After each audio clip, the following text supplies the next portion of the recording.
Facebook time, mga kaibigan, isang note po from our Facebook fan, si Charmy Jade Sayo, about her message to her dad. Let's read out loud sa ating Something Light and Bright. Hunyo na naman, pasukan para sa mga estudyante. May isang araw na napakahalaga tuwing buwan ng Hunyo, ang Father's Day. Nung bata pa ako, di ko iniintindi ang araw na ito. Hindi ko nga alam kung ang eksaktong araw ng Father's Day, ang lagi nalang natatandaan ko ay ang Mother's Day. Dahil mas malapit tayo sa ating mga nanay na nasa bahay dahil ang mga tatay kayod ng Lunes hanggang Sabado.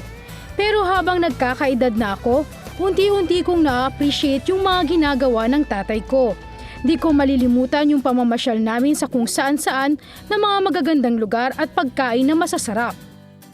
Yung pagbili ni tatay ng laruan na regalo sa akin nung bata pa ako. Kahit wala siyang kapera-pera, gumagawa siya ng paraan na mabilhan kami ng laruan. Yung gabi-gabing pag-uwi ni tatay ng pasalubong, kahit natutulog na kami ng kapatid ko, gigisingin niya kami para kainin ang uwi niya.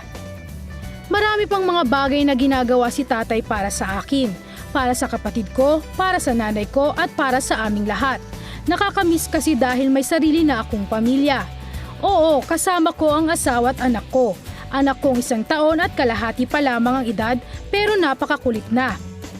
Naisip ko kanina, siguro yung anak ko parang ako din nung maliit pa ako. Kasi marunong nang magtampo si Jekoy.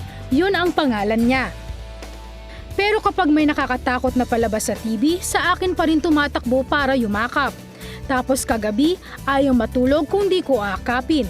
At least si Jekoy maliit pa lamang na ipaparamdam niya sa akin na na-appreciate niya kung ano ang ginagawa ko dito.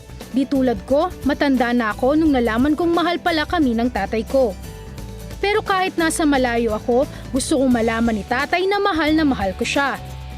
Pero alam nyo, sabi ng nanay, ng mahal kong asawa at ng kapatid ko, si tatay daw ang yesterday, ako ang today, at si Jekoy ang tomorrow.